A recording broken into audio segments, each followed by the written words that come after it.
Welcome to today's English listening practice story. This is a Level 3 English story called My Mother-in-Law Hates Me. Vocabulary preview. Before we begin today's story, here are a few words you will hear. Cruel, intentionally causing pain or suffering. Manipulate, to control or influence someone in an unfair way.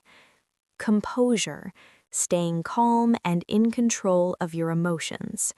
Dignity, behaving with self-respect. Independence, freedom to live your own life without being controlled. Now that you know the key words, let's begin our story. My name is Sophie Allen, and I am 34 years old. I always believed that marriage would bring love, laughter, and happiness. I dreamed of a warm family life with Ethan, the man I loved, the man I thought I would grow old with. But I never imagined that his mother would become the source of my deepest pain. When I first met Veronica, Ethan's mother, she smiled politely. At first, I thought she was kind, warm, welcoming. I even thought the stories I had heard about her were wrong. But I was wrong, very wrong. It didn't take long to realize the truth. Veronica had a plan, and it did not include me. Not at all. From the very first family dinner, I felt it, the weight of her disapproval. Her eyes, sharp, cold, scanning me from head to toe, and her words, always polite, but cutting, full of subtle cruelty. At first, it was small things. She would comment on my cooking, my clothes, even the way I spoke.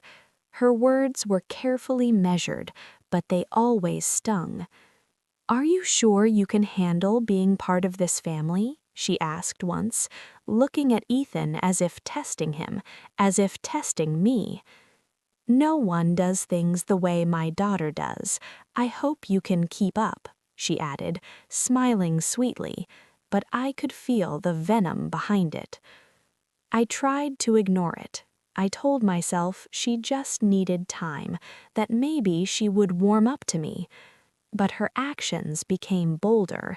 She invited friends over and quietly spoke ill of me. She painted me as selfish, lazy, unworthy. Every laugh, every whisper felt like a dagger to my heart. I kept my composure for Ethan's sake, but inside I was breaking. The first real battle came when Ethan and I began saving for our own apartment. We were so excited, so full of hope. We dreamed of independence, of a life built together, just the two of us. But Veronica had other plans. She planted seeds of doubt in Ethan's mind. "Sophie isn't serious about your future," she whispered one day. "Are you sure she's ready for this?" Slowly, I noticed a shadow of doubt in Ethan's eyes. My heart ached. I felt powerless and terrified. What if my marriage, everything we had worked for, was slipping away because of her lies? Days turned into sleepless nights. I would lie awake, tears silently falling, wondering how someone could hate me for simply existing, for loving her son. Then came the night that changed everything. Veronica's cruelty reached a shocking new level. She called Ethan while I was in the kitchen, pretending to be concerned. "Sophie has been spending the money we saved on herself," she whispered, her voice filled with false worry. My heart stopped. I could feel the walls closing in, the room shrinking, my dreams slipping away. Ethan came home that night and found me trembling, tears streaming down my face. He took my hands and looked straight into my eyes. "I see what she's doing, Sophie," he said, slowly, deliberately. "I choose you, always." For the first time in weeks, I felt the weight lift from my chest, even if just a little. From that day forward, I began to stand my ground.